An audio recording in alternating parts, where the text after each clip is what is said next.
Infinity Games Podcast. Yes. Oh, alrighty. Alright, I am Jukeboxhero, I'm KelryxsKing. and this is the Infinity Games Podcast, episode 12. If you Oh, have any... damn. Yeah, no kidding. We've made it.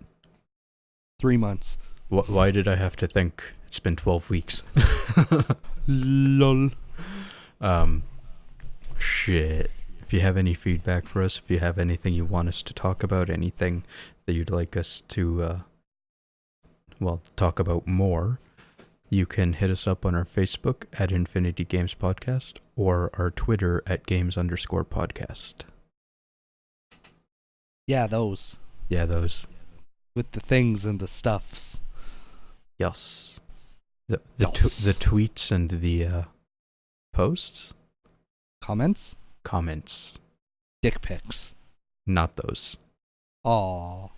Okay, you can send them to Kelryx. He loves the D. Yes. Anyways, our topic is E3 in its entirety. Because our last episode was predictions and wants, and E3 happens. Now we have to talk about what actually happened. Yes. Case in point, I'm a god. My predictions are amazing. All hail me. I think I had one come true, but it wasn't one that I said on the podcast, so I was a little disappointed. Well, god damn it. Yeah. That's okay, though. No, so first off, who won E3? You and me were talking about it the other day, but I thought about it some more. I still think Sony won. Yeah? I do. I like Nintendo dropped bombs. Like Nintendo shit all over everybody, but just overall I'm more happy with all the stuff that came out for Sony. I really am. Yeah. I'm super excited about a lot of the Nintendo stuff, but the main thing that fucks me over on the Nintendo stuff is I don't have a Switch. And they're expensive, and they aren't exactly, like, readily fucking available right now. So, yeah. As excited as I am for all of the Nintendo stuff, it's like, I probably can't play half of it for another, like, 3 to 4 months when I have money. Hopefully. So, you know what, I better preface this. The Nintendo presentation was the only one I watched. Every year since about 2011, I've watched all of them, including like the Ubisoft ones and whatnot. But this year, I just wasn't feeling it. So I just watched the Nintendo one, but I kind of checked out highlights and stuff. Fuck Xbox at E3. yeah, they suck. I hate Microsoft and Xbox. They're literally, in my opinion, the only reason Xbox is still alive right now is they're just riding on the coattails and the paychecks of like the really overly loyal fans. Oh, I don't know about that, but I mean, that's how I feel. I mean, it has its exclusives, but I don't know. Like, literally the only difference to me between the Xbox and the PS4 is exclusives. Mm-hmm. And if you're me and you don't give a shit about any of those exclusives, then they're pointless. Well, yeah. And that's how the PC race feels. Before I get crucified by all the Microsoft fanboys, I have no fucks to give about Xbox. I never really have. I literally bought my Xbox 360 for a single game because it was only on Xbox 360, and the version of that game that got ported to PS3 was Japan exclusive. That's literally the only fucking reason I got my 360. That is literally one of the only reasons I ever played my Xbox 360. I bought an Xbox One because I wanted to play Sunset Overdrive. I played it for about an hour and a half, put it down, and never looked at it again. I sold my Xbox One because it was literally sitting there gathering fucking dust because there was not a single game on that system that I had two fucking shits about that wasn't on the PS4. Brutal. Rant over. So before I get crucified in the goddamn comments or on Twitter or somewhere, just know that I don't give a fuck. I don't give a fuck if you're like... You're still going to get crucified, but you can sit up there on the cross being like, man, I don't give a shit. Yeah, pretty much. Be like, Jukebox, back me up. Alright. any whore. I didn't watch them. I didn't give any fucks for the Xbox presentation. I liked a lot of things that came out of Sony's, though at the same time, I still didn't care that much. For Nintendo, it wasn't necessarily that their presentation was super strong. I mean, we mostly got what we expected out of it, but I still say they won for the two things that they announced that are so early in development that they had nothing to show for it. Can you do the one that you're really excited for, and can I do the one that I'm really excited for? Yes. Yay! You go first. Oh, okay. So with Nintendo, because they're like, hey, we're working on Metroid Prime, and hey, there's going to be a Pokemon game on the Switch, was kind of a huge deal, because I mean, people have been bitching about Metroid since pretty much the day after Metroid Prime 3 came out. Yep. It's like, yes, this is a great game. Where's the next one? Yeah, pretty much. Yeah. And I mean, we don't have a problem with Other M. I mean, from what I saw of Kelryx playing it, I mean, I liked the 2D stuff in it. Because I like 2D Metroids more. But, yeah, so that kind of blew people's minds. And then with the Pokemon thing, no one really expected to get a main series game on a console. And especially after they said, hey, Pokemon Go is probably the closest you'll get to a real life experience MMO type thing. I can't honestly say I'm that surprised, because they're like, we got to keep Pokemon handheld.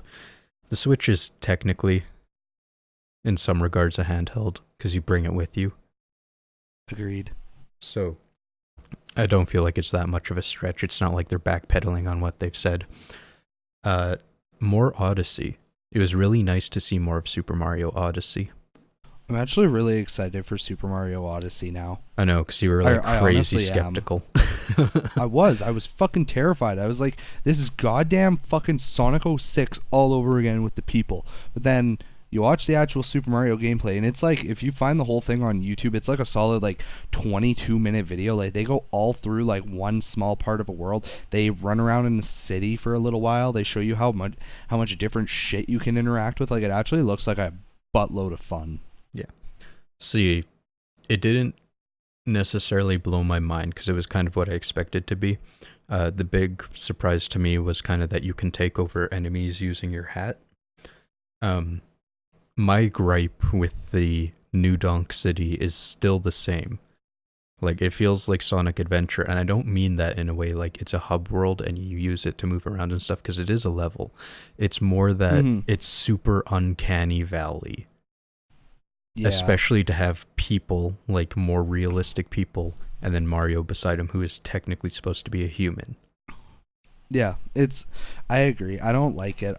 What I think they should have done is, I think they should have taken New Donk City and made it Mario style. Like, I see no issue with just having like normal people, as opposed to, you know, like toadstools and fucking Koopas and Goombas and all this other shit. Like, you could still have humans, like people like Peach and Mario and Luigi. Just, you know, make them do what they did, just make them stylized. Look like Mario. Yeah. Like, just meh. See, I feel like they couldn't do that just because it would dilute the human Mario characters, because all of a sudden they wouldn't stick out nearly as much. But I actually wouldn't have had a problem if they just had toad people everywhere. They just found a way to fucking modernize and stop living in mushrooms. Right? Could you imagine just seeing a toad like in a suit with a briefcase? You know how you walk around all the time, half the time? Just like, oh god, I'm going to be late for my job. And you're just like, whoa. What? Your job is to be comic relief for me as the main character. Yes. And get all the bitches.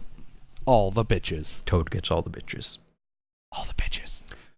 Yeah, fucking, I don't know, Super Mario Odyssey, I feel like it's still going to be like Mario Galaxy and Sunshine, where, as great of games as they are, they still technically sell less than the 2D adventures. Agreed.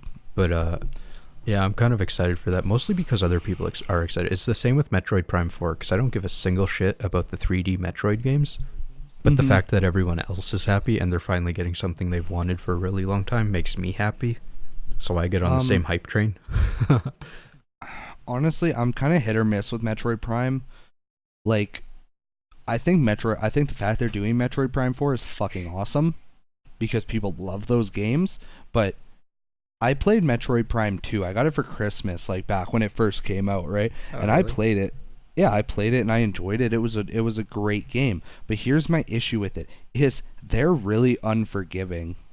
Yeah. And like, I know this is kind of ironic because Jukebox and I have talked about like how we've played Contra and Ghosts and Goblins and like other like hard, brutal, fucking savage ass like NES and Super Nintendo games. And then I'm like, Metroid Prime is difficult. Metroid Prime isn't difficult because it's fucking brutal. It's difficult because it's confusing as hell until you get everything figured out. Like, until you've literally memorized the maps by heart, learned how to read the maps. Because in Metroid Prime 2, if you look up the map, that shit's in 3D. It's not like a top-down 2D, like, if I point my character 2 inches to the left and walk straight, I'll find a door. No, that shit's in 3D. If you're in this giant, like, cylindrical fucking area, your map will display that entire fucking cylindrical area. So you gotta learn how to read that map real fucking fast if you want to make any progress. And I can't tell you how many goddamn times that shit fucked me over. Would you, because I don't remember what it looks like, would you say it's kind of comparable to the castle map in Legend of Zelda Breath of the Wild? Yes. Okay. Very much so. Because I didn't like that.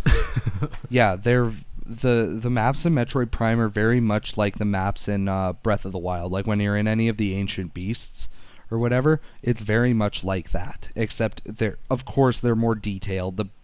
The ancient beast maps and stuff, they weren't very detailed. Like, you couldn't tell where exactly you were. But again, like, in their defense, they weren't like stupidly ginormous dungeons. Nah. So I mean, whatever. Yeah. But yeah, so like, I think Metroid Prime 4 is super awesome. Will I buy it? I mean, if I have a Switch when it comes out and I have money when it comes out, maybe. I'll buy it eventually. But I'm not about to hold my breath on it because it's like, I played the second one, I literally got to a certain boss and I could not beat it because the boss was bullshit. It had 3 stages. It was a halfway through the game boss and it had 3 stages. That's final boss shit. That's not, hey, you're halfway through the game, get fucked. Like, no, that's not fucking fair.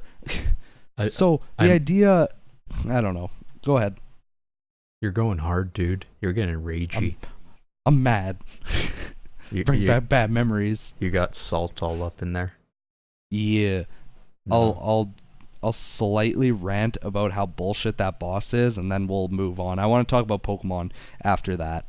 Okay. But go ahead. Oh, Jesus.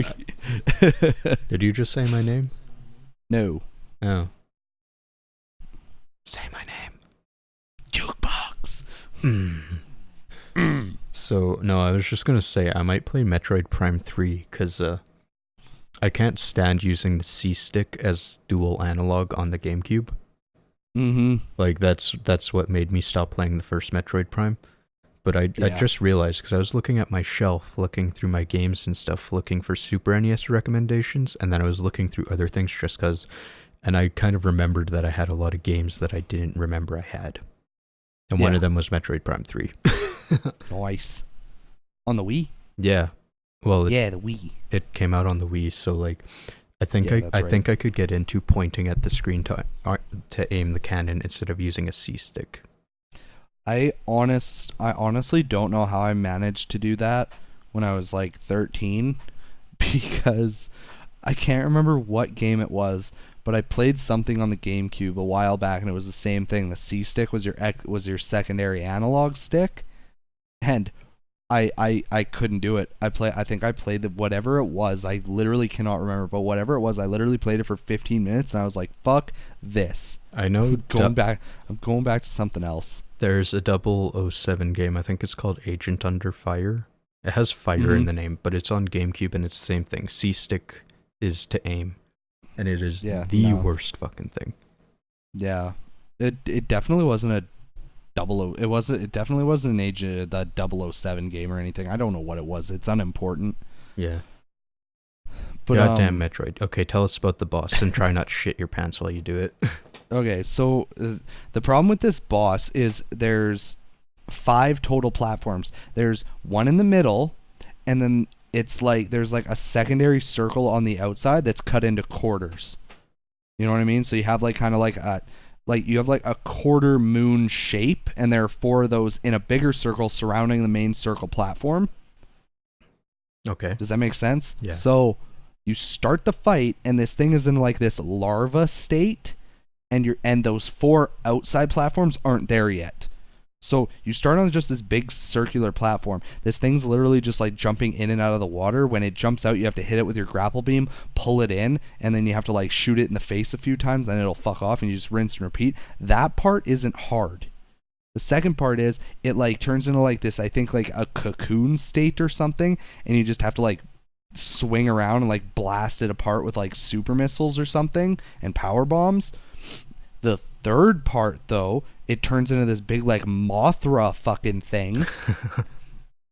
The center platform sinks, and those 4 outer platforms come out of the water or the swamp or whatever. And by the way, the water's poisonous, so you can't go in it, and the platforms are too far away for you to be able to jump because you don't have the goddamn screw attack at that point. So you have to jump, grapple across, and so this guy's like hovering in the center of the map, and he's like floating around. Like he doesn't just chill in the center of the map and be a bastard. He flies around, chills in the middle, flies around. So you have to constantly be grappling all over the goddamn place just to get a clear shot at his wings. Once you shoot off one of his wings, you can shoot him in the face or the butt or wherever his weak point is. He'll fucking dip out, you come back, you swing around for fucking 5 minutes again, shoot off another wing, rinse and repeat until all 4 wings are gone, and then you can kill him. I never got 1 wing out. Damn. And okay, like I don't want to brag, but by no means was I fucking ass at this game, okay? Like I wasn't like fucking awesome, like I wasn't some god mode master, but it's like I didn't die easy. Like I didn't walk into a new room and I'm like, nothing can kill me, you know, like I was okay. Like I didn't have any issue with any of the other bosses prior to that, and then I get to this fucker and I get fucking steamrolled. Like 8 times in a row, and I never get past, and I get past his first form, no problem, barely any damage. I get past his second form, no problem, barely any damage. And then I can't even get like one small stage of the last form of this boss down. Like, are you fecked? You know, anyways, there's probably one single person listening who's like, oh, that boss was fucking easy. This guy's a scrub. Yeah, probably, but I don't really care because fuck you, you're a liar. I don't care. God, I have no fucks to give. I don't care who you are. You did not beat that boss on your first try. Go to hell. Brutal. But anyways, I digress. My childhood nightmares will not run my life. But They're running it. To sum up, the Metroid Prime games are fun. They are very fun. They are very well flushed out. I actually, as much as the map system drives me insane, it is honestly kind of really awesome that there's that much detail. Like, once you get used to it, it's highly appreciated. It's just the getting used to it part that fucks you over. The controls were super tight, at least in Metroid Prime 2. I never played the first one, I never played 3, but Metroid Prime 2 Echoes was I just realized Metroid Prime 2 Echoes, and I just beat Fire Emblem Echoes. Lol. Puns. Anyways. But it's a really, really good game. They're all really good games. Any fan of them will tell you that time and time again. Are they easy? No. Will they drive you up a wall? Yes. Are you going to want to break your fucking TV after playing it long enough? Most likely. But they're not a bad experience. Yeah. Yeah. And if you can't dig the 3D, just go play the 2D ones because they're better. Yeah, go play. Shots fired. Go play Super Metroid. Or even like we'll touch on this quick. They announced that they are remaking Metroid 2 for the 3DS. So if you need your 2D Metroid fix, get that when it comes out. So I'm actually excited for that one because I have the Game Boy game. Me too. And that was something else I was going to bring up is during the Treehouse, they actually kept unveiling kind of things. That was one of them. And the other one is that they're right. remaking Mario and Luigi's Superstar Saga, which is like one of my most favorite games ever. It's definitely my favorite on the Game Boy, like the Game Boy Advance. But like, I was gonna say one of you 100%ed that bitch. Yeah, and I know the completionist 100%ed it, and that's cool and all. But when I 100%ed it, I went full in to the point where I like got the maximum amount of every item. I maxed out my coins, I maxed out my stats and levels and everything. I didn't just beat the entirety of the game and collect all the beans. Yeah, I was kind of disappointed to him for that. I was like, really beat the game and get the beans and hit max level? That's weak, dude. I don't know if you've noticed, but the last like 4 weeks, he's been doing really easy to complete games. Like the last one, like the week before this week, he did Parappa the Rappa. So I imagine he's doing something that either takes a really long time or he got so destroyed by like fucking, I don't know, Breath of the Wild or something that he just kind of needed a break. Here, let me check something real quick. I know you've never played Fire Emblem games, but I'll tell you right now, like him doing the Fire Emblem game, that respect. Because those support conversations are not easy. There are a couple that are honestly so unforgiving, it's not even funny. When did that one come out? That one was 6 weeks ago now. Oh, okay. No, 4 weeks ago. 4 weeks ago, sorry. Okay.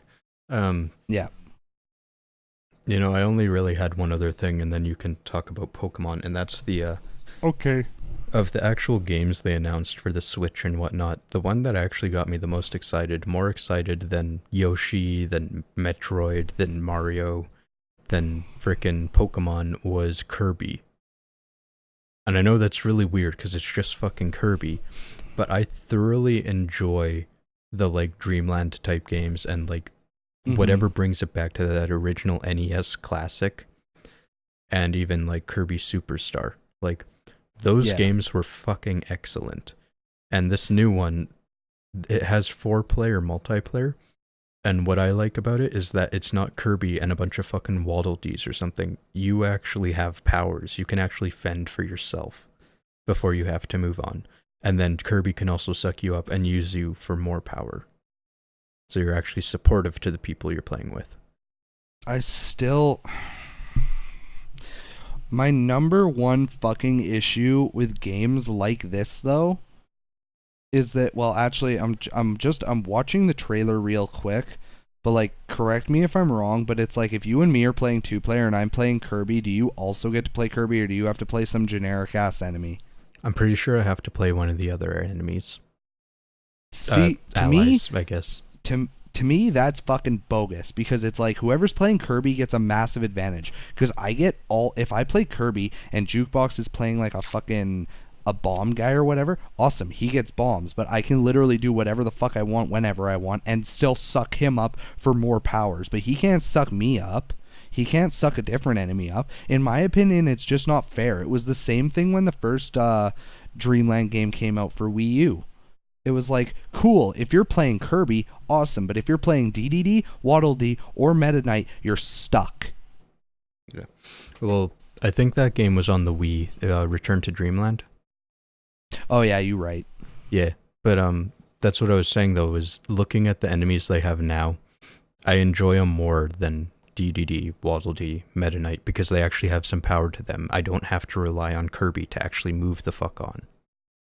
Yeah, no, I agree. That is better. I wish they just weren't.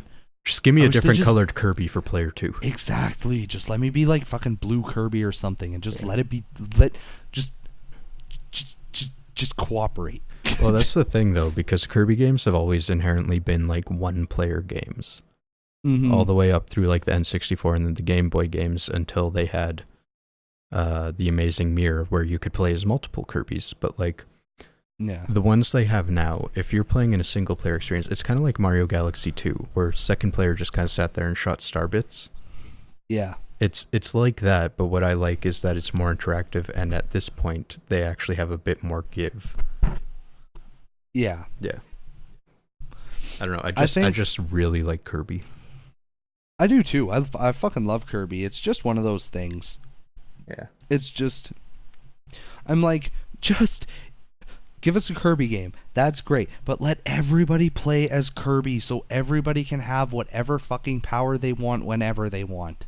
It's just more fun that way. Yeah.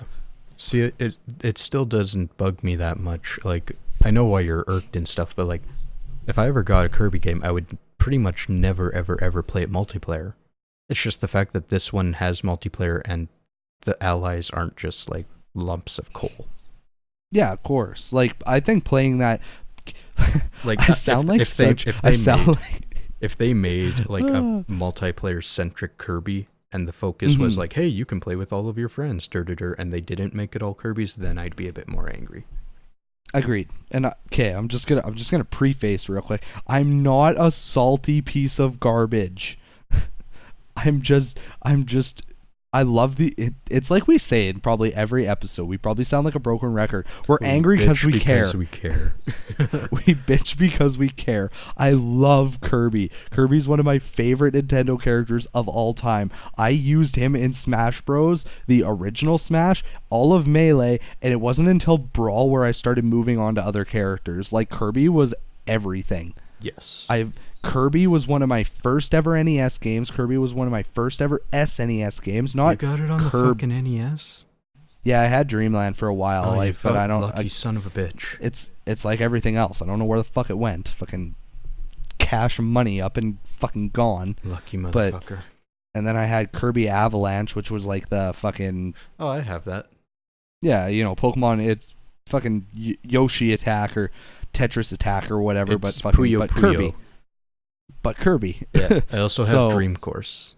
Yeah, so I had that. I had, I love Kirby. I do. And I guarantee that, again, if and when I get a Switch, I'll probably get this. And will Jukebox and I probably play it co-op for a bit? Probably. That's just my only issue, is it's like, yes, as a single player game, it's probably going to be a ton of fun. And I have no doubt for that. It looks absolutely beautiful. I think it's awesome the fact that you can like recruit the other enemies to be on your team and stuff, and then you can like, if Kirby's got a water power, you can suck up your bomb guy, and then you have like a water bomb kind of thing. That's cool. Hold on, that super excites me, because that's like the Crystal Shard stuff where you get. That's to what mix I was about to say. Actually, pause game. I'm gonna rewind this trailer and I'm gonna skip ahead of that part. I'm just gonna make sure I saw that part right, so I don't sound like a fucking idiot. Okay, I'm gonna tell a really quick story, because go for it. I found Crystal Shards on N64 for like $7, which is a steal of a deal these days. And I was crazy excited because I'd literally never found this game before. So like I snapped it up like right away, and as soon as I got home, I was calling Kelryx on the phone. I was like, yo dude, this is that game that you always told me to get if I ever found it, because you love it so much and you remember playing it at the McDonald's and you wanted to play it more because it's the one where you suck up enemies and become their powers, and if you suck up more enemies you can mix powers and stuff. And then as soon as I called you and you were like, oh whatever dude. I was a savage teenager. I was angsty as fuck. See, I can't tell if you literally forgot that you told me those things, or if you forgot that you played them at McDonald's, or if you never played them at McDonald's and just told me you did. I don't know. No, I definitely played them at McDonald's. I don't know what the fuck I was on that day. You're probably just tired or some shit, because you're like, yeah dude, I never played this, fucking whatever. So we only played it for like 10 minutes. Fucking brutal, dude. My feels are so hurt. I fucking love that game. What the hell? Yeah, I don't fucking know, dude. I'm sorry. Yeah, that's okay. But we'll play it another day. Yeah, definitely. No, I love Kirby. I do. I promise. It's the same as it's the same as Metroid Prime 2. It's like, I love Metroid Prime 2. I really did. I had so much fun playing that when I was a kid. It's just, my god, does it drive you fucking insane. No kidding. Okay. So you watched the trailer? Yes, I watched the trailer, and yes, you can like fuse abilities. So it's like Kirby's holding a water bomb at one point. There's a part in the trailer where they're fighting Wispy Woods, and I think Kirby has like a hammer power mixed with a water power. And then there's another part right at the end there where he's got a fire sword. Like, it's not like the Crystal Shards where you have like a giant flaming fucking claymore. Yeah. But it's like he has the sword power. Like, he has a sword power in his little like Link outfit and the hat and everything, and his sword's on fire. Yeah. So you can mix abilities to a quote-unquote degree. I'm going to assume that probably... I want to say that probably certain enemies have certain elemental weaknesses. Probably. So it'll be like, you're going to be like, oh my god, like you go in and you get your ass kicked and you're like, okay, fuck, I need a fire guy, I need an electric guy, and I need a fucking bomb guy or whatever, right? And you're going to have to be like, like bouncing around. You're probably... Later boss fights, I would assume enemies will probably change elements and shit, and you'll have to be like, oh fuck, switch up, like whatever, like fire sword ain't working, I need my water bombs, like, so elemental madness. I'll be right back, dude. Give me a second. Okay.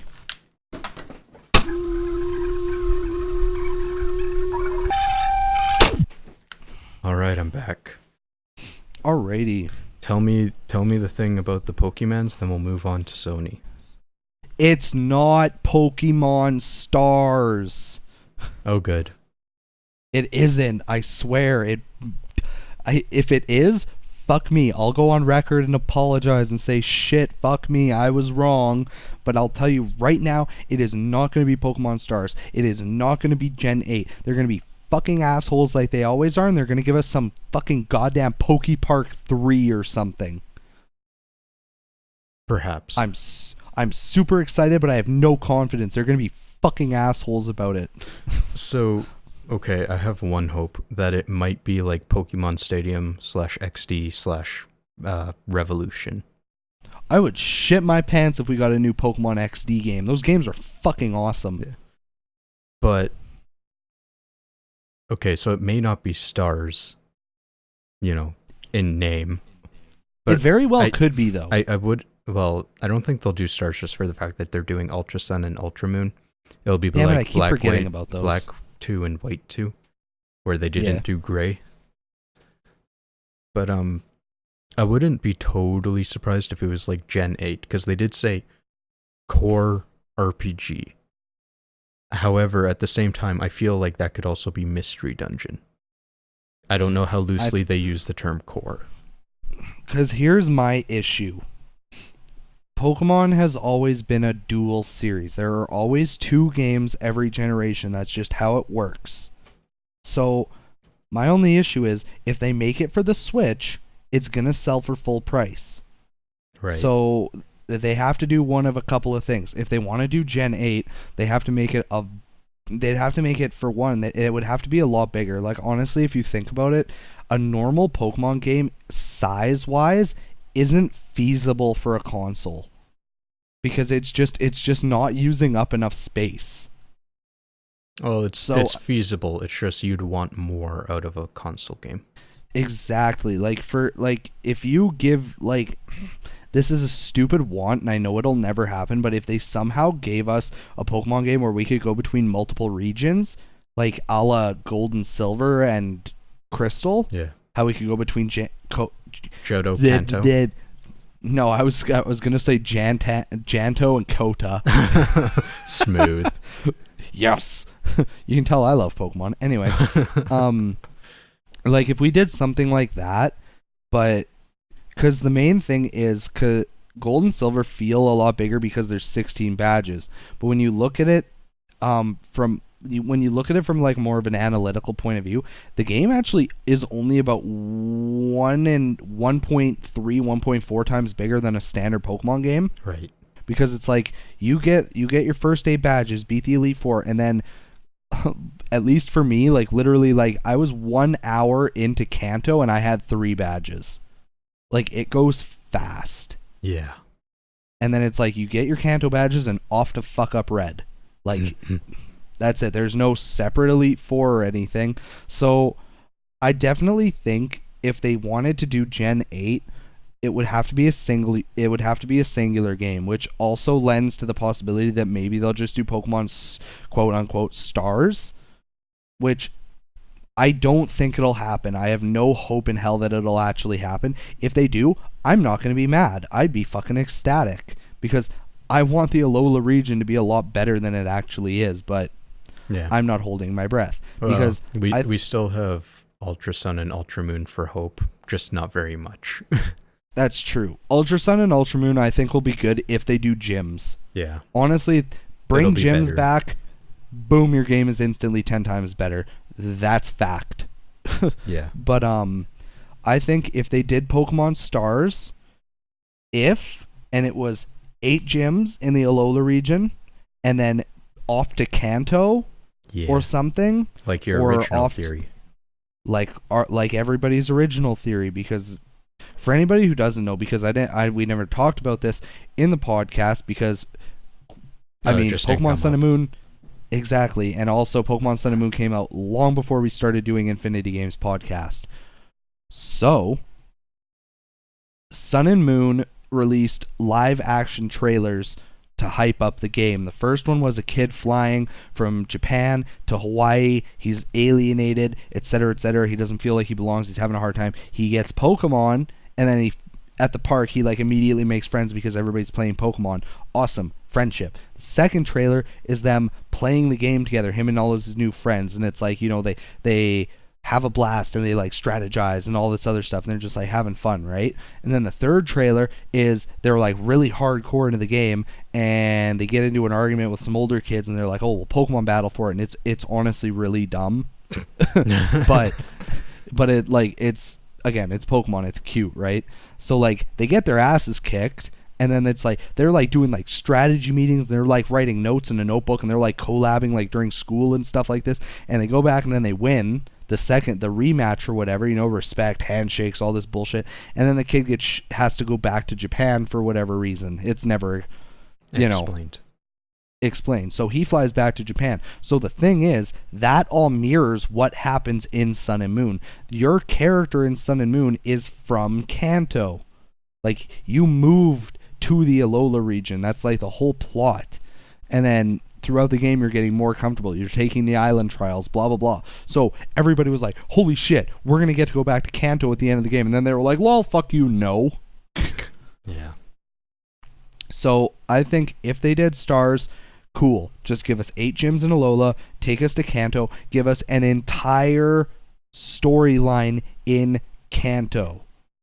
Yeah. Don't let it be like, hey, you beat the Elite Four, go get fucking 8 gym badges in 2 hours and go and do a rematch. Like, no, like, give me a full-blown new story. Like, you fly to Kanto and it's like, you thought Team Skull was an issue or the Aether Foundation was an issue? Nah, bitch, Team Rocket. Time for trouble. But these guys don't apologize. No. So yeah, personally, I don't think it's Pokemon Stars. I don't think it'll be Gen 8, just for the simple fact that if they wanted to do Gen 8, doing 2 separate versions on the Switch, to me, is a little... What's the word for it? Irrational? Why? Because... I don't know. It's just in my head, from a business standpoint, you don't make a game, put it on a fucking home console, and sell it for $50. Well, right? I would expect it to be full price, which in Canadian for a AAA game right now is $80. Like, if it was... Okay, I'll just use round. So, if it was Pokemon Pink and Pokemon Purple, I would expect each of those to be $80. Mm-hmm. I mean, that would suck for people like us who want to have both games and stuff, but the way they originally intended this to be with trading and whatnot is like, you get one, your friend gets the other, and then you trade back and forth. They never intend for you to actually buy both of them. And I mean, you could also argue that the Switch is enough of a portable system that they could still technically design the Pokemon games as if they were designing for handhelds and still sell for a cheaper price, as if they were selling a 3DS game. You could maybe get away with thinking about it like that. Because if you think of like 1-2 Switch, that wasn't full AAA price either. That's true. So they've already shown that they're willing to do that in some cases. Mm-hmm. However, the name Pokemon pretty much demands full price as is. Exactly. I definitely think we're probably going to see, like you said, we're probably going to see like a mystery dungeon, or like I said, like maybe a new Poke Park game, or even a new Pokemon Ranger or something. As much as I want it to be either Gen 8, because the thing is, it's too soon for Gen 8. Well, okay, you also have to think that they opinion. said this is in development and it's at least a year out. True. So... But I mean... When did XY come out? I'm figuring that out right now. Is it 13? Leave so. Okay, so that was like 4 years. Hang on. List of games by release date. Scroll. Okay, so... Damn, it has everything. Pokemon Duel is on here. Don't care. Alright. Ruby and Sapphire was November 22nd, 2014. So that was 2 years before Sun and Moon. And that was about 2 years after XY. 1 year after X and Y. So but again, okay. There's a difference between remake and brand new. I mean, Oras is remake, but it was still like a mainline title. Fair. Because, I mean, the amount of work that had to go into that was pretty much the same as a mainline game. Maybe not because they didn't have to, like, create the dialogue in the story, because that takes a bit of time, but, like, the actual development cycle wasn't much different. So if I go So what's the difference back, between Black and White and X and Y? 3 years. And Black and White and Diamond and Pearl? Where is it? 4 years. Okay, so we're at half a year. It's at least a year out, so that's a year and a half. I mean, yeah. If they announce it in a year from now, for like 6 more months, 2 years, I don't know. Maybe. It's possible. I just don't see it happening. I see them stiffing everybody and giving us something random. See, it's just the wording that gets me. Core RPG main. Actually, I don't remember if he said main. I know he said core and RPG. So RPG kind of rules out PokePark unless they completely redesign it. True. I was just saying PokePark as like a real way to like say fuck you guys. Yeah. I hope to God there's never another PokePark game. Okay, so I'm going to drop my prediction right now, then we're going to move on to Sony. And in a year from now, we'll talk about it on the podcast. I'll bring up this clip. I predict either Mystery Dungeon or Gen 8. That's it. There's one more thing I want to quickly touch on. I'm not going to rant. I'm just going to say that I'm actually stupid excited for it. What's that? Is Mario and Rabbids. Oh, yeah. I completely fucking forgot. Dude. That the fact shit that it's looks tactical, awesome. Yeah, that's like... It looks so fun. Baby's first tactical RPG is what I call it. Yeah, there you go. No, seriously, it's fucking... They did it right. Yeah, it looks like a ton of fun. I like... I don't know if you watched the Completionist did top 10 E3, and in my opinion, he fucked his list up real hard because literally like 4 of the things he put, I don't know, like 4 of the games he put on it, I was like, dude, really? Like, I think you're stretching. I think you're kind of hoping for like a sponsorship or something because those should not be on your list, but no judgment. But yeah, no, Mario and Rabbids Kingdom Battle looks fucking fun as hell. Yeah. And if I can get a Switch in time, I'll definitely buy that on release day. If I have the money and the means. Like if I can do it without like breaking my bank and fucking myself over, like I definitely buy that on release day. Yeah, see, it really surprised me because I knew nothing of the rumors. All I knew was Rabbids plus Mario. So I was assuming it was going to be like a party game. Yeah, same. So this kind of blew me out of left field, and I don't want to say it's like beneficial to both parties or both series, but it definitely doesn't hurt them the way like Mario typing would. Yeah, because all I saw of it at first was Egoraptor tweeted a picture of it on Twitter, and I personally hate the Rabbids. I think they're one of the stupidest creations there are. I like them. I don't fucking care for them. I think they're dumb. Anyways, but that game, it looks like a ton of fucking fun. Yeah. It really does. I love strategy games. Like, I love Fire Emblem so much, and it reminds me a lot of Fire Emblem. See, I had a small theory because I'm calling it Baby's first tactical RPG. With Nintendo focusing so hard on Fire Emblem, I'm hoping that means that they will continue to bring them out in the West and at a increased pace. So if they can get a kid on the Switch to play Rabbids, which I think that comes out this year, so that would be near the beginning of its life cycle. And then near the end of the Switch's life cycle, once this kid's matured a little bit, they release a Fire Emblem game. The kid will already kind of know what the hell a tactical RPG is. So I have two things. Blah, blah, blah. Rabbids comes out in August. Okay. So pretty literally soon. comes out in 2 months, which I think is fucking cool, which is also strange to me because you'd think you would have dropped it earlier than E3 if it comes out that soon. But also, if he dropped it outside of E3, I feel like it wouldn't have gotten the hype it deserves. You know what? They've been doing really short notice on release dates, Nintendo. Like, it was 3 months between the Switch reveal and it being launched. That's also true. Yeah. Assholes. But also, there is already a Fire Emblem game in development for the Switch. Right. It's due out in 2018.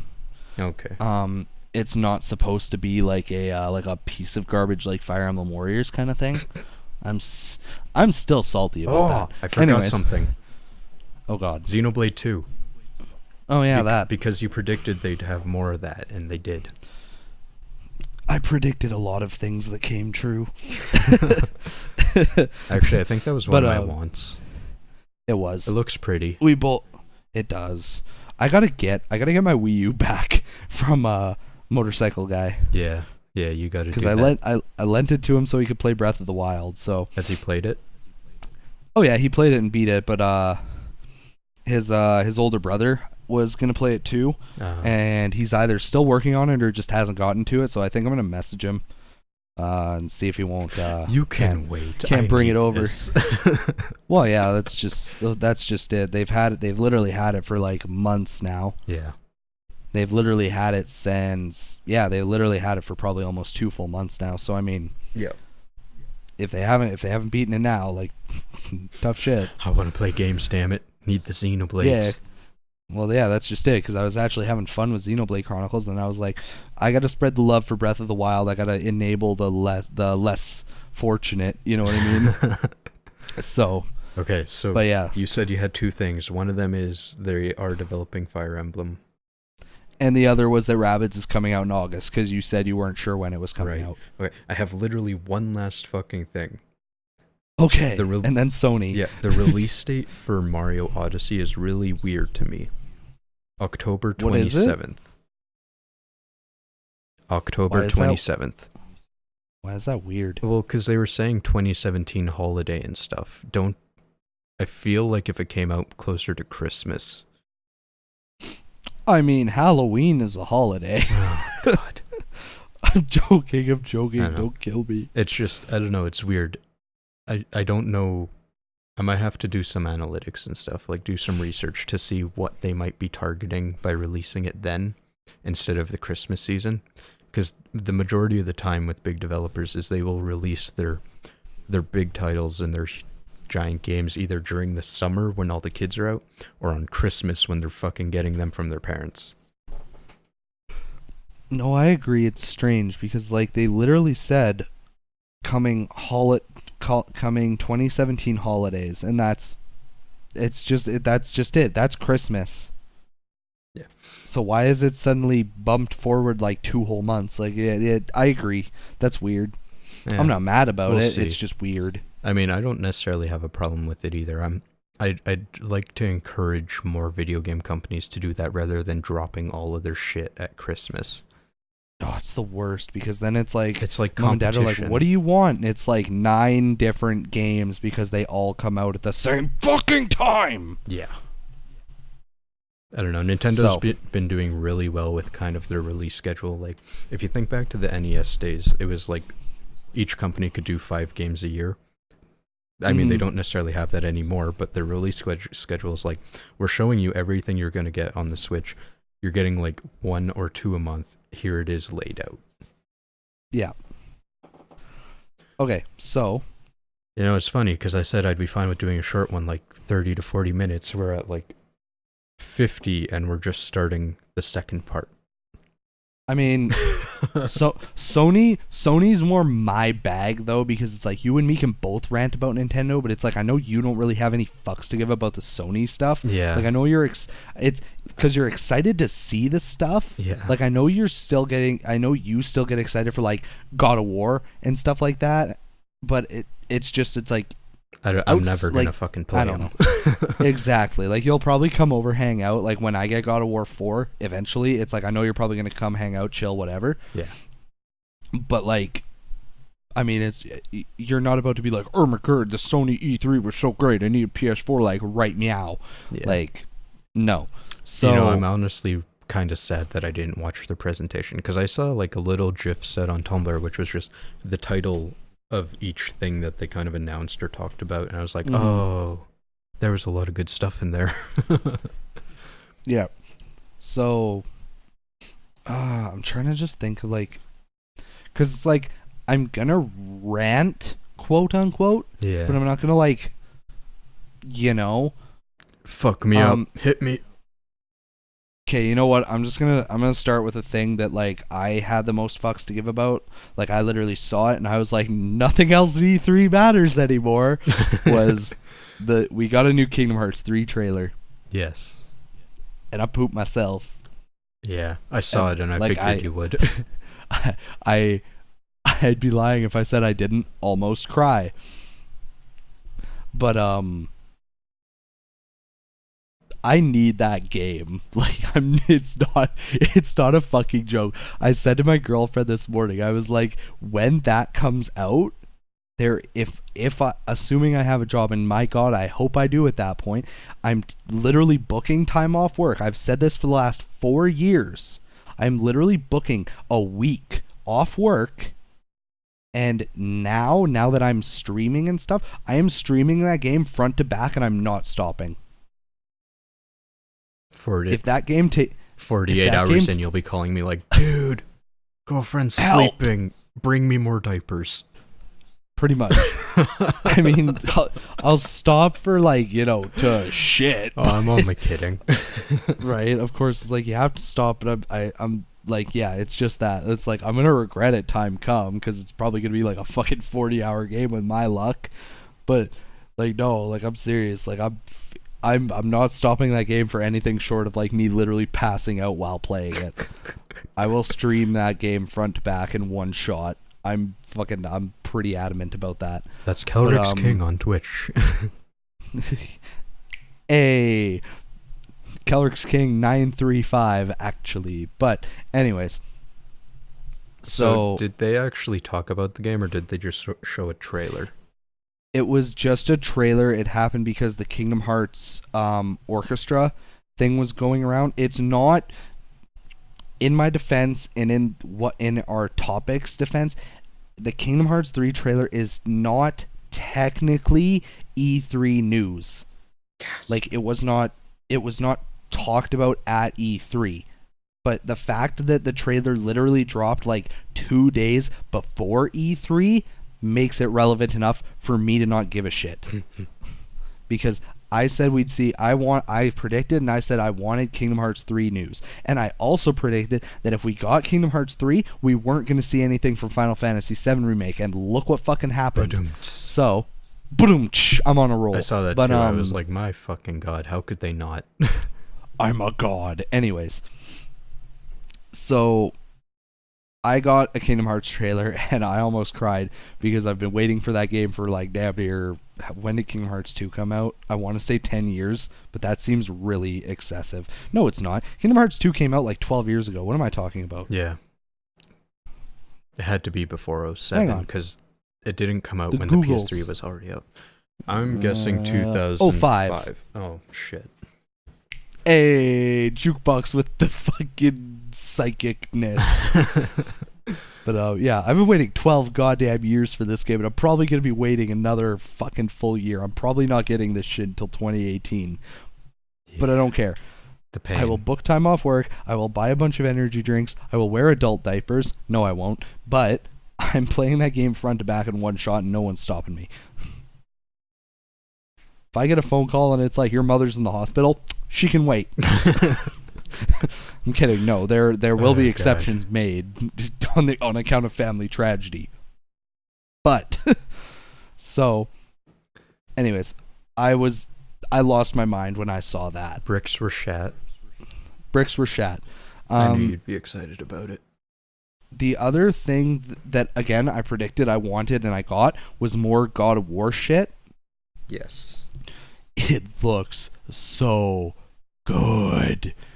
It looks open world to me. It does. Like it's probably not going to be. I think it would be super awesome if it was. It's probably not going to be though. Doesn't he have a beard now? Yeah, he does. Yeah. It's not God of War anymore, dude. It's Dad of War. Don't you know? That's about all I kind of got from that. He's old or something. But yeah, well, yeah, he's getting up there. So, couple things I want to point out about the trailer is it looks like I said, it looks open world because there are a lot of parts that remind me kind of the gameplay style of like Horizon Zero Dawn. Like there are parts where like he's like scaling cliffs and stuff, and I mean that's nothing new in God of War. It's just it looks more free range than previous God of War games. It looks more like the kind of scaling you do in a more open world game, similar to like Infamous or Horizon Zero Dawn or something like that. It didn't seem to be like this is the direction you have to go in with minor branching paths for, you know, like a couple of items here or there, you know? Yeah. It looked very much more like go around, do what you want, do things in the order you want to do them. Because there are parts where, like, Kratos is, like, talking to, like, NPCs and stuff, and that doesn't really happen in God of War games. So I'm thinking they kind of took the fact that he's a father now, / again, and damn, that's awkward. Hey, he's a dad, yet he's still wearing the burnt ashes of his ex-wife and his sadly dead daughter. Yeah, that's a little fucked up. Fuck. Could you imagine his kid? Dad, why are you so white? And mother hits him over the head. You can't just ask people why they're white. The pre-rendered cutscene stuff looks really pretty. It looks awesome. But yeah, I'm super excited about God of War. One thing that I think is very strange, I don't think that kid is actually Kratos's. I definitely think the kid is adopted. Yeah. Because there's a part where, or the kid maybe has a special power or talent or whatever, but there's a part where they summon Jormungand, who's the world serpent. At least I'm pretty sure it's Jormungand. If it's anything else, I'd be a little bit surprised. My Norse mythology isn't as refined as my Greek mythology. But they summon Jormungand, the world serpent, out of the water. He speaks. Kratos can't understand him, but his kid can. The kid's like, he says he wants to help you. He stole a kid. Kidnapper of war. Pedophile of war. Your pick. Okay. But please no. So I don't know, I'm torn. Either he is Kratos' blood and it's just kind of like a special talent he has as, like, you know, how he's 1/4 god, or hell, you never know, maybe Kratos fucked a Norse goddess or something. Maybe he got it on with like Sif or Freya or something. Like, I don't know. Dude's a playa. But you know, maybe his kid's got a little bit of god blood in him. If he is Kratos' blood, he's definitely got at least a little bit. If Kratos met up with another demigod or a goddess or whatever, kid's gonna have a lot of god blood in him. Like, you don't know. So he's either Kratos' blood and he has a special gift that allows him to communicate with Norse deities and stuff, or he's an adopted son who grew up in the lands and therefore knows the language. It's one of the two. But anyways, I digress about God of War. I'm super excited for it. I can't wait to play it in what I assume is probably going to be January, because the original release date was November of 2017, and it was moved on account of the voice actor for Kratos had some family issues or something come up, I think, so they had to delay the production of the game. So they moved it to it's now saying early 2018. So I'm thinking probably January or February at the latest. You know, that was a really big theme with everything that was shown at E3. It's all coming out in 2018. Yep. Yeah, right. You know, I can't. Which I I mean, expected that because this is an in between. With the exception of Nintendo, everyone else is in the middle of their console generations. They have no reason to create hype for the current year. Oh, agreed. And that's just it. It's like if E3 happened in January, then if everything was getting announced for 2018, I'd be like, guys, really? Come on. But yeah, no. So I definitely was very much expecting a lot of 2018 releases, which is fine with me. It gives me time to save up money. I mean, I'm gonna have to mortgage a house to pay for all this shit. So, but so a couple of other games. Hold on. I will slightly. Can I say the one that really excited me that I didn't know was going to be a thing? Yes. Ni no Kuni 2. That. Yeah, that. I forgot about that. I'm also super excited for that. Because one thing that bothered, I won't go into it too hard because I never beat Ni no Kuni, but I have the guidebook, so I've like read through like kind of how the game goes. But literally where Ni no Kuni falls short for me is, to me, there's not a wide enough variety of spells. It's like you start out with a fire spell, then you get an ice spell, then that's pretty much all you got for a while, to my understanding. Then you get a couple more strong spells, but they use up so much mana that they're just not worth it overall. And then you get like to the last little, like the last quarter of the game, you get a spell called Morn Star, and I shit you not, the last like 4 bosses in the game, in the strategy guide, it literally says cast Moonstar a couple of times. It's like cast Moonstar, that like cast Moonstar a few times, it'll move into the next stage, dodge, avoid, heal, cast Mornstar another couple of times, and that's the fight. And I'm like, are you serious? Lame. I'm like, that is a cop out and a half if I've ever seen one. Here's OP magic, use it to beat the game. Not usually how it works, but okay. Whereas Ni no Kuni 2, it shows the main character, they use a sword, so the combat system is more involved, right? It's not literally stand back, fire spells, hope you win. It's like you got to get in there. So I'm super excited for Ni no Kuni 2. I'm honestly very disappointed with myself that I didn't play the entirety of Ni no Kuni. I still haven't played it, but I do own it. I mean, you know what? No, never. I was going to say, you know what? Maybe I'll stream it. And then, no, because I don't have an Elgato, so I can't exactly do PlayStation 3 games. Anyways, but, so, I'm excited for the second one. One game that I want to touch on real quick is Uncharted: The Lost Legacy, because the Uncharted games are a shit ton of fun. I loved the ever-living Christ out of Uncharted 4. So, I think The Lost Legacy will be kind of cool. I'm excited to see more about it. But there's just not enough to like really go off of hardcore right now. Yeah. So just kind of at the end of the day, look at this thing. Yeah, and I'm like, damn, that's cool. I'm excited to see more about that, and that's pretty much where it leaves off. That's where I'm at for a lot of things that happened at E3. Yeah, no kidding. The one game that just blew my pants off is honestly Spider-Man. You know, that's really hilarious because the general sentiment was like, Sony's hyping us up. They're hyping us up. Brand new game.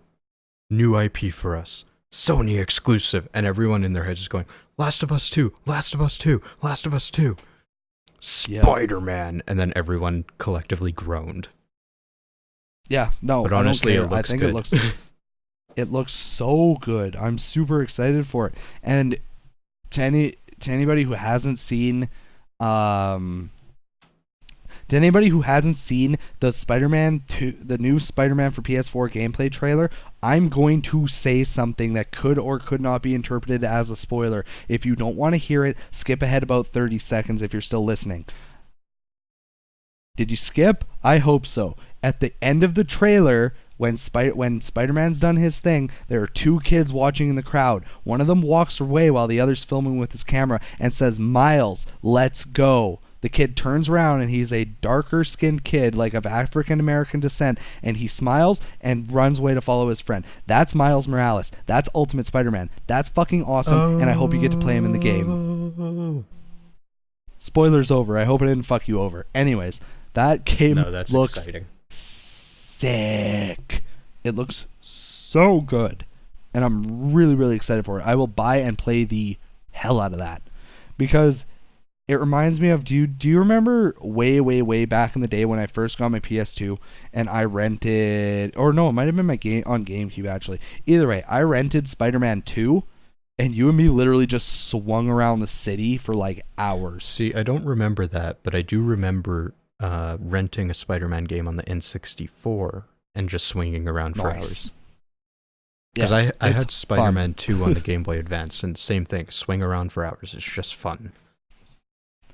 They definitely took for the Spider-Man game, they definitely took some information or inspiration, I mean, from the Batman Arkham games. Yeah. Because in the older Spider-Man games, when you were swinging through the city, it was a very mechanical kind of thing. It was like, swing, swing, swing, swing, swing. It was monotonous. It was still a ton of fun, especially when you're a simple-minded fucking 8-year-old like I was, but not actually that young. But so in the Spider-Man game for PS4, it's way more intuitive. Like you can shoot a web directly ahead of you and pull yourself to get a speed boost. You have like pointers to where your webs will shoot. You can swing into buildings and Spider-Man will stick to them and sprint along the side of the building so that you never have to worry about like crashing into things.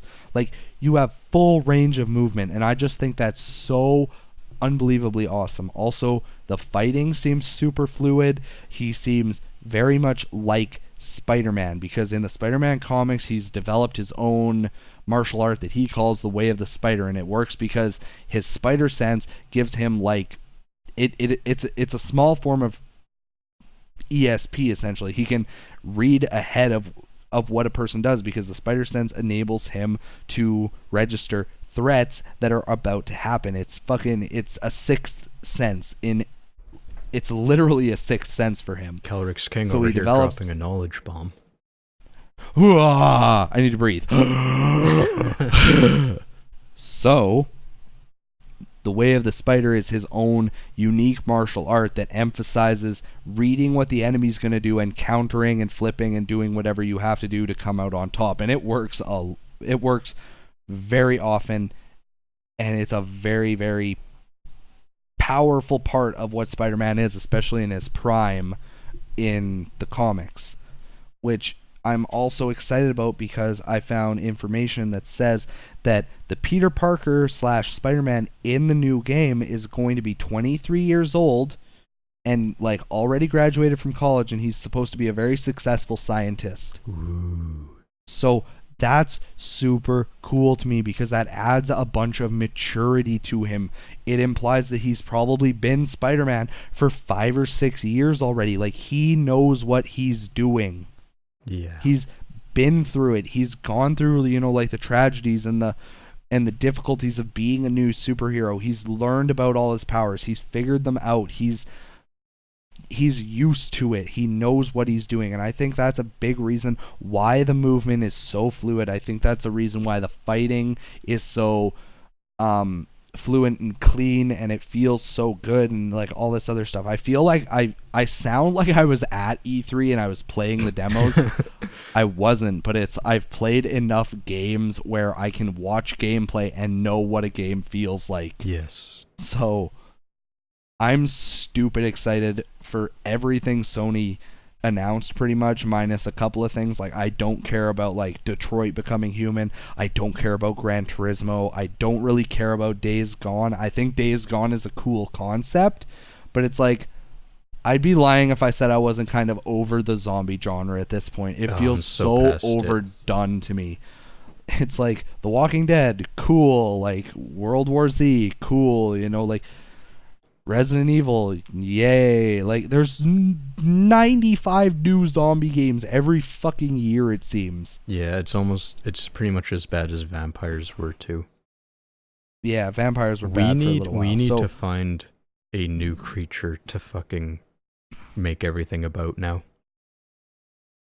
See, that's my issue. Dig into some mythology textbooks. There's only 9,000 other monsters you can fucking go off of.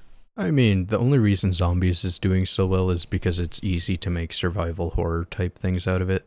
or literally anything that's true. horde and gun based. It's, I don't know, because before zombies, I mean, what did we have? Bats, mummies, and frogs, Medusa heads. Yeah, pretty much. So there's a couple of things I want to touch on, mainly because I want to throw major shade and piss off any Xbox fanboys. Oh, hold on, I'm not done at Sony yet. Because you didn't mention Shadow of the Colossus, which I know you give zero fucks about, but that's one of my most favorite games. I in my defense, I was with Jukebox. I have played the game. I have tried the game. I hate the game. I don't fucking like it. I don't care about it. Yeah. I understand and I respect the people that do like it. Also, heads up, girlfriend said she'd be interested in trying that game. So. Yes. Jukebox is immediately excited. Bring her over. It's the same as everything else. We bitch because we care, but that doesn't mean that we have to like every game. I don't like Shadow of the Colossus. I don't. I think it's a beautiful game. I think it's a very interesting kind of game. It's just, I played it and I could not stand it. I hated it so much. Yeah. Well, you mostly just got like bored with it, and then you couldn't stand that he controlled like a potato. Yeah. That's pretty much it. Because you're used to like God of War, master of everything, destroy all the things all at once. I mean, I'll do one more like kind of like in my defense thing. It's gonna come out for PS4. It's gonna be remastered. It's probably gonna be cleaned up, and I guarantee the kid probably won't control like a potato anymore. If one of my friends gets Shadow of the Colossus, and I guarantee I know at least one of them will, so if he gets it and he will lend it to me, I will try it for a second time. But I make no promises. I'm probably still not going to enjoy it, but I will give it the benefit of the doubt, and I will try the remastered version a second time just to be sure that I don't like the game. Now I'm going to let Jukebox rant because this is one of his favorite games of all goddamn time. Yeah, I'll try not to rant too hard, but... I mean, I did on everything, so fucking knock yourself out. Yeah, but like, on the PS3, they did a HD remaster. And that was more or less just filling in the pixels, I'll say. Because they didn't change anything. The difference between that and what's coming out on the PS4 here is that they're completely remaking it. That means remodeling the characters using a different physics engine. Like, everything is going to be different, and that scares me. Because there's kind of two types of gamers. I mean, the ones that hold on to their games and the ones that trade them in. So the ones that traded them in, assuming this is for the group of people who have played Shadow of the Colossus. The ones that haven't played, it'll be a new experience. You won't know any different. The ones that have already played, if you held onto your game and you still play it, you know what it feels like. If it's under this new physics engine and, you know, the kid doesn't quite control like a potato, the horse doesn't make as sharp of turns, stuff like that.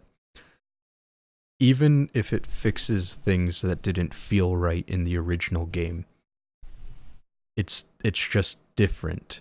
And because you're used to the original game, it won't feel right.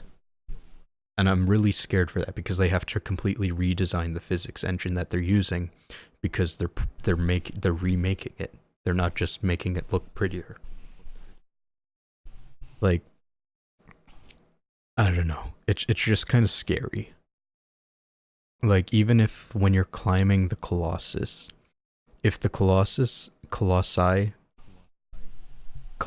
don't move the way they did in the original game, like, if you expect it to do a twist and it does a turn instead, it's gonna, like, hit your muscle memory. It's gonna feel wrong.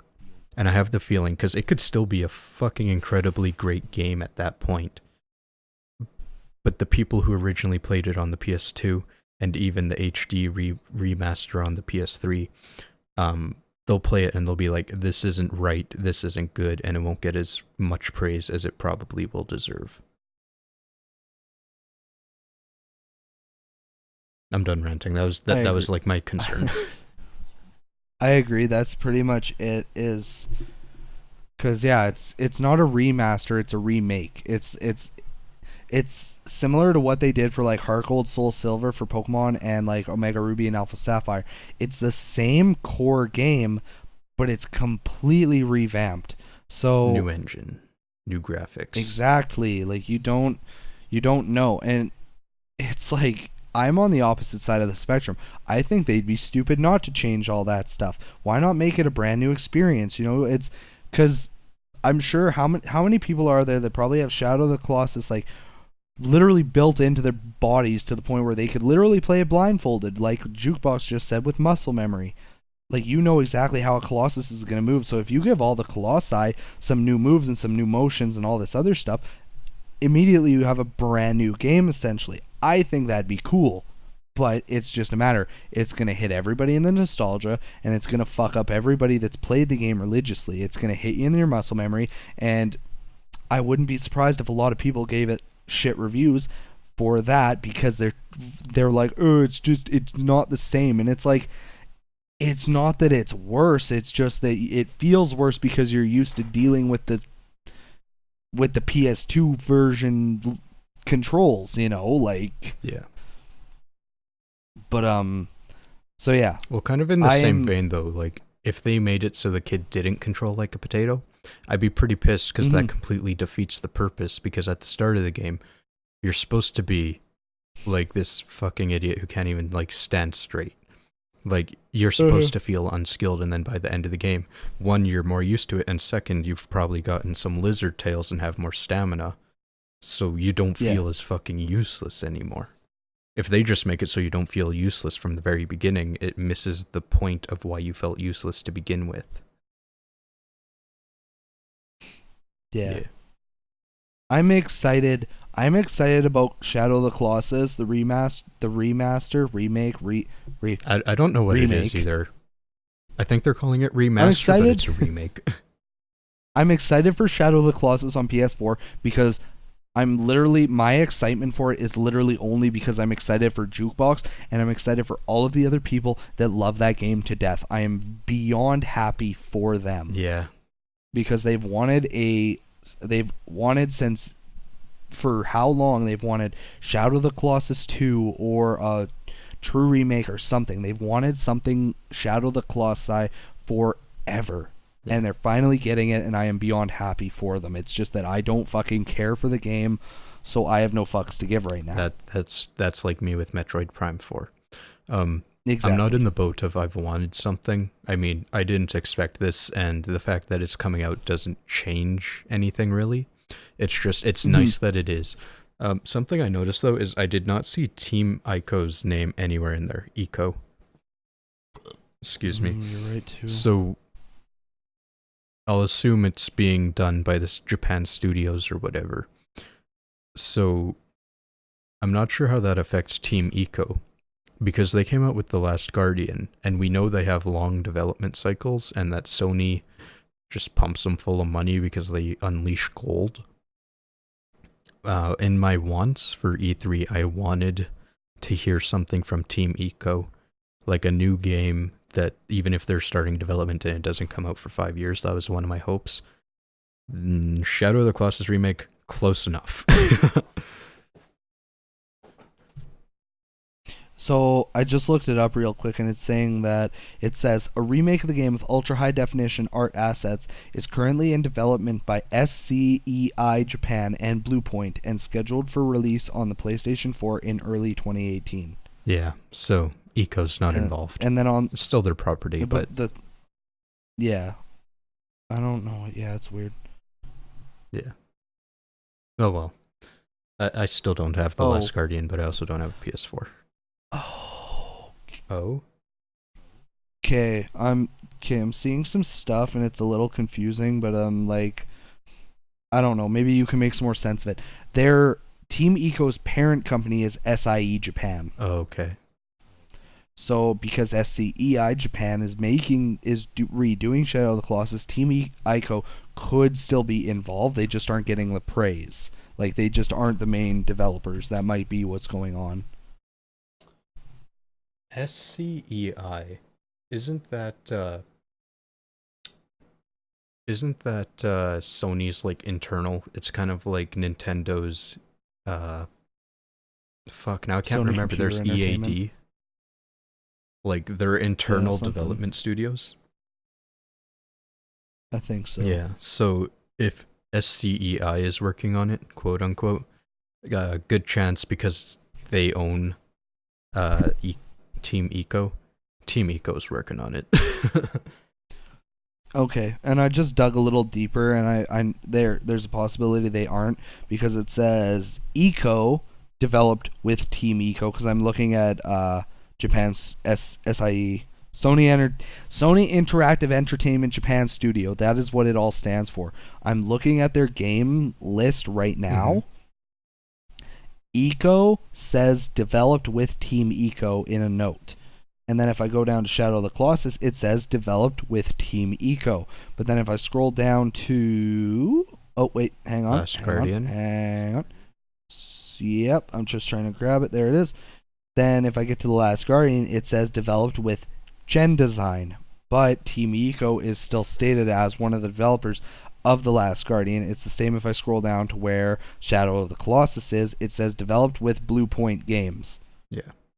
So it could be similar to The Last Guardian. Like, they aren't getting like all the credit as one of the developers, but they are still involved, like Jukebox just said. I just wanted to give further clarification real quick. Yeah. Okay, I can dig that. It was Me too. weird to me because I saw the trailer and I didn't see the words Team Eco in there, so I was like, huh. They handed it off to someone else. But since SCEI is working, they own Team Eco. Eco's probably working on it. Mm-hmm. Yeah, that's... Yeah. Okay. I'm excited for Shadow of the Colossus. Onwards to your shade for the Xbox. Yes. I'm excited to say this for some dumb reason. Just to throw out how shit Microsoft's fucking presentation was, the most exciting things that happened are that Minecraft is going to be in 4K, whoop-de-fucking-do, because the game's so goddamn pretty already, and the Crackdown 3 trailer, and the Crackdown 3 trailer was only exciting because of Terry Crews.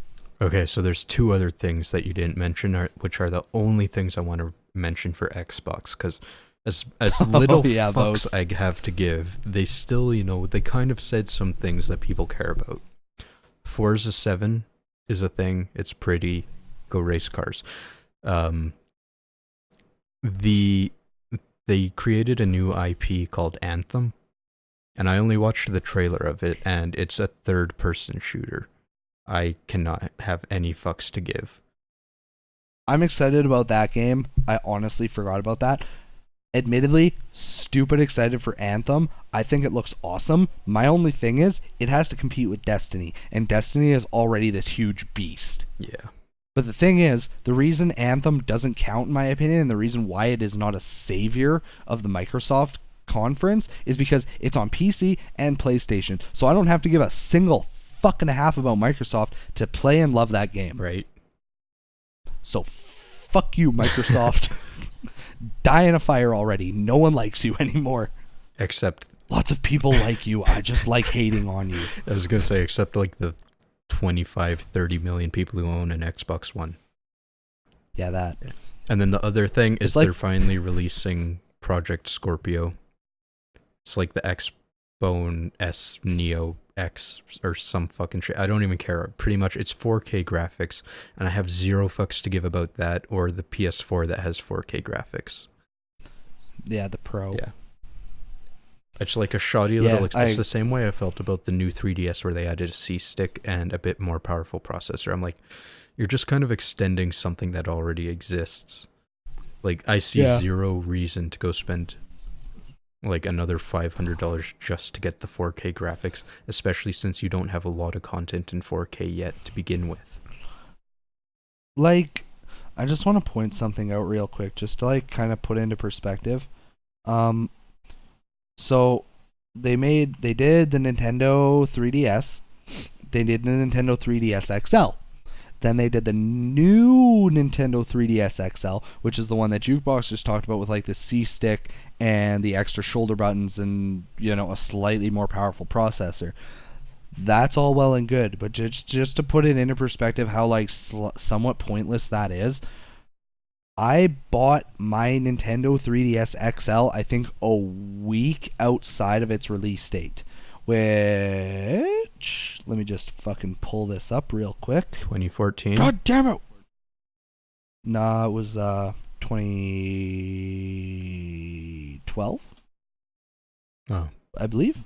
okay. Because I was working at Domino's when I got mine. Okay. So I believe it was 2012. So I bought my Nintendo 3DS XL in 2012. It is now 2017. It has been literally, I swear to God, it has been almost exactly probably 5 years. Almost exactly probably. Maybe, perhaps. Nice. Maybe, perhaps. That it has been probably 5 years now. And I'm going to clarify that just to the Nintendo. God damn it. Fuck. Okay. Might help if I put Nintendo 3DS in the Google search bar. February 26, 2011 that dropped. Wait, no, that's just the 3DS. God fucking damn it. I have XL in the thing. Google pissing me off right now. Okay. It released in North America August 19th, 2012. It has been almost exactly... Oh, wait, I said 2014, didn't I? Yes. Damn it. You were close. But it has been almost exactly 5 years since I bought that thing. It still runs absolutely perfect. It's got some scratches on the outside because I've dropped it a couple times. It still works just fine. The battery is like kind of a lot. The battery's got like maybe half the life it did when I first bought it. Whoop-de-fucking-do. I charged it a little more. And it plays everything regardless. Like, can I play the new Xenoblade Chronicles on 3DS? Well, no. Who the fuck cares? I have it on the Wii. Can I play fucking Smash on it? Yeah, I just don't have a C-stick to make everything a tiny bit easier. Whoop-de-fucking-do. Yeah. It's the same with the PS4 Pro and the Xbox 360. And the PS4 Pro and the Xbox One X or whatever, I said 360. Yeah. I'm sorry. That's okay. Again, I hate Microsoft. It just makes them even more pointless that they're like toting, oh, they run 4K, because it's like, well, that's great, but now I have to go and buy a fucking 4K TV. Yeah. I mean, it's literally only good for the people who already have a 4K TV or are going to get one and don't already own these consoles. So it's just to put it in a to word again just how much of a kick in the nuts that like 4K bullshit is, in my opinion at least, is it's like, let's say I was like, okay, you know what, my PS4 is kind of old now, I've had it for a while, it's starting to run slower, it's starting to get filled, and I want to upgrade. Let's say I go and buy a PS4 Pro. Okay, that's cool, it's a little stronger, it has some more memory, but the main draw, which is the fact that it runs 4K, I can't take advantage of that because I don't have a 4K TV. So if I just bought a PS4 Pro for fucking $400 or whatever it is in Canada right now, then I still have to go out and buy a 4K TV if I want the full experience. And the 4K TV is not going to be cheap. I'm probably looking at, if I get lucky, maybe another $600 or $700 on that. So at the end of the day, I've spent $1,000 just to be able to play PS4 games in 4K, and there aren't very many PS4 games that run in 4K. Horizon Zero Dawn, and I think like probably a lot of the stuff they announced at E3 will run in 4K, which I mean, that's cool, but it's just that. The games don't get funner. They don't get more amazing. They look a tiny bit prettier maybe. Yeah. But at the end of the day, it's just a stupid cash grab, and I hate that they're doing it. You know, the only thing I like about them releasing 4K consoles now is it's kind of getting people ready for whenever the next generation is. Because when the Xbox 720 and the PlayStation 5 come out, will be, I mean, I don't know how far out that is, but I kind of expect they will be 4K only. It's kind of like how the PS3 came out and it was, hey, look, HD. 1080p HDMI, what is this magic bullshit? And now it's pretty much everything we have nowadays is HDMI, and we're just used to it. 4K is the next step, and this is just a little bit of an ushering, but for every reason Kelryx just said is why I don't think it should be like the main focal point of your fucking presentation. It's just not that important. It isn't. Like, ooh, they run in 4K. Like, okay, cool. If I buy the system, does it come with the TV? No? Well, that's a problem, isn't it? It's like, oh great, I have a system that I can use for my 4K TV that actually takes advantage of the 4K. Guess I'll have to trade in this Xbox One. And then they trade in their Xbox One, they get $300, and they still have to pay like $200 to get the new one anyways, and all it does is run a bit more pretty games. Is it even pretty worth much? it? Because that's just it. It's like, let's say I bought my girlfriend a PS4 Pro, and we got her a 4K TV, the exact same size, a 42-inch, just like the TV I'm looking at right now. Let's say I take my PS4 and my not 4K TV, and she takes her PS4 Pro and her 4K TV, and we both play Horizon Zero Dawn. Is it gonna matter that much? No. Nah. No, it's not. Ooh, the leaves on the trees look a tiny bit better on hers, or the mechanical machine dinosaurs and shit look a little bit more crisp, and they're a little more refined, and you can make out some of their parts a little better than you can on my TV. Does it fucking matter? Yeah. No, it's not like she's going to be landing headshots with her bow and arrow that I can't land on mine because she's just got a clearer line of vision. Like, no, that's not how it works. Is she going to be finding new stuff in game that I can't find because it's 4K? No, because it's not a different game. It doesn't enhance your gaming at all. It just makes it look a little prettier. Or it boosts the frames per second by a little bit. Whoop-de-fucking-do. Yeah. Like I said, the only real market for right now is people who either don't have a PS4 or an Xbox yet, or people who have the 4K TVs and want to take advantage of it. People who already have these consoles, I don't expect any of them to actually go get it. And it's just, another thing is it's also Xbox. like, yes, fuck Microsoft, and also fuck the 4K hype. It's another thing where it's like, let's say I was making $2,000 a week doing whatever. Like, I don't, even if you have all the money in the world, it's just a stupid investment in my opinion. Because look at what's going to happen is it's like everybody's going to buy PS4 Pros or some shit. Everybody's going to get 4K TVs or some shit. And then the PlayStation 5 is going to come out and it's going to probably run at something higher than 4K. No, it'll probably be 4K. Well, you know what I mean, but it's like, what if, they're like, oh, the PlayStation 5, and it runs at fucking 8K or whatever, and then you're just sitting there and you're like, well, shit, now I need another fucking TV. Yeah, like if... Probably should have just stuck with my old setup. If you really want to jump on this whole best graphics whatever, you really got to go to PC, because they've been accepting of 4K for quite a while right now, and at pretty much all the consumer electronic type shows and stuff, they're showing, like, hey, I know we're just, getting comfortable with 4K and all of our graphics cards can handle doing ultra graphics at 4K now, but have a look at my 8K setup. It's like 2 years out, but hey, 8K exists, guys.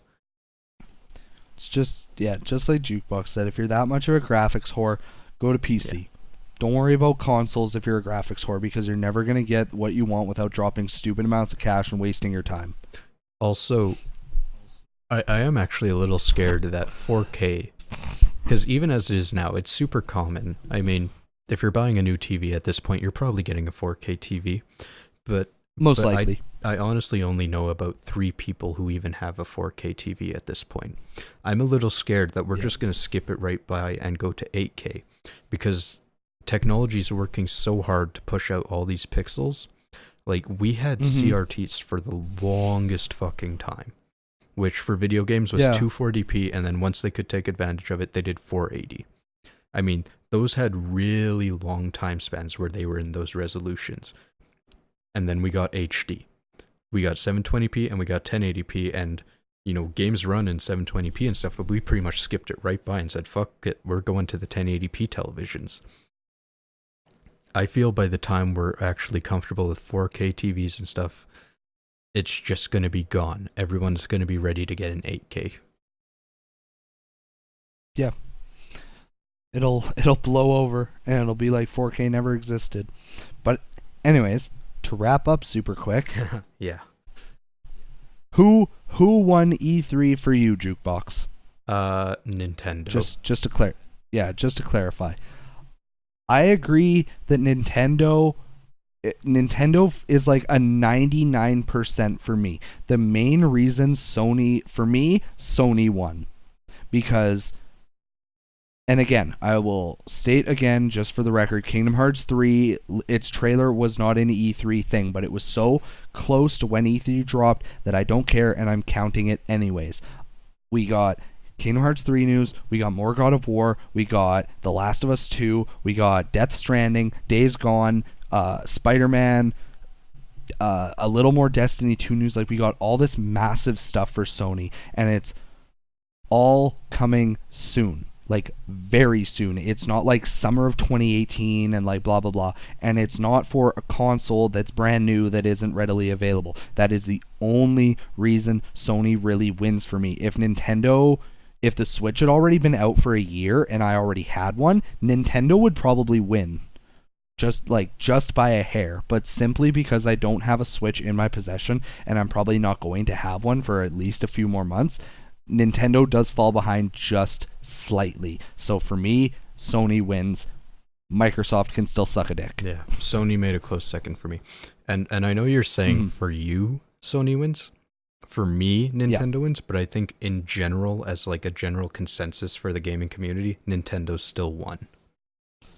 I think based on, you know what, I'm just going to Google it real quick. I'm just going to be like, who won E3 2017?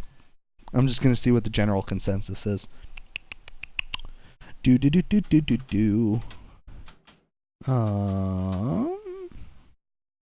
Microsoft sucked dick. Yep, we got that already. Who won? Pretty much everybody is agreeing that Nintendo wins E3 2017. And again, I totally understand. Nintendo dropped some fucking bomb-ass shit. It's just the simple fact that I don't have a Switch yet. That's the only reason that I'm still personally putting Sony up top. But Nintendo definitely won the overall consensus. You know what? I forgot about one other thing that I have a small fuck to give about. The new Monster Hunter's open world. Is it actually? No, that's what I've been hearing. Goddamn, that might actually be good, because the only thing I hated about Monster Hunter, the couple times I've played it, is it's like, grab your quest, go out on a thing, you have 50 minutes, go turn in your quest, grab a quest, you have 50 minutes, turn in your quest, grab a quest, you have 55 minutes. Like, oh my fucking god, I get it. It's called Monster Hunter World. Yeah, I couldn't stand them. I can't stand Monster Hunter games. They're too slow paced for me, but maybe this one will change it. Yeah, just let me quick look. Ba-da-ba-ba-ba. Yeah, open world environment played in third person perspective. Cool. Maybe I'll buy that. Yeah, that's the only reason why I wanted to mention it, is it's fucking open world now. That'd be pretty awesome, actually, for a Monster Hunter game, especially. Yeah. Yeah, that'd be cool, because then we'll just touch on this super quick, because I do care about Monster Hunter. It's just that they aren't like my kind of game. Like I just said, they're too slow paced for me. Like, I hate it. Like, no matter what weapon I even used dual swords when I played it, and it still felt slow to me. I felt like I could never do what I want to do. I'd be like, I want to dodge, and I still get hit. I want to cut, but I still get hit. I want to dodge and then hit, but I still get hit. And I'm like, God fucking damn it.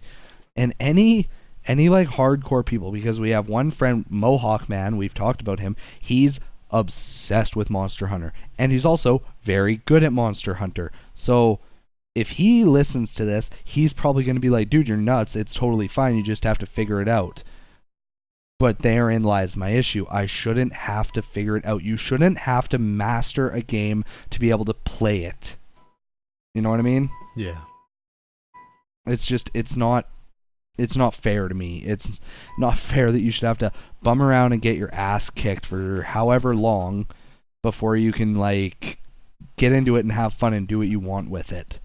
So, if the Monster Hunter is open world, hell, I'll give it a try. Yeah. I think it'd be a lot of fun. I still haven't played a Monster Hunter game. I was going to get Try on the Wii once it dropped from $14 its used price. But Nice. I actually have Monster Hunter 1 on PS2, so that'll probably be the first one I play.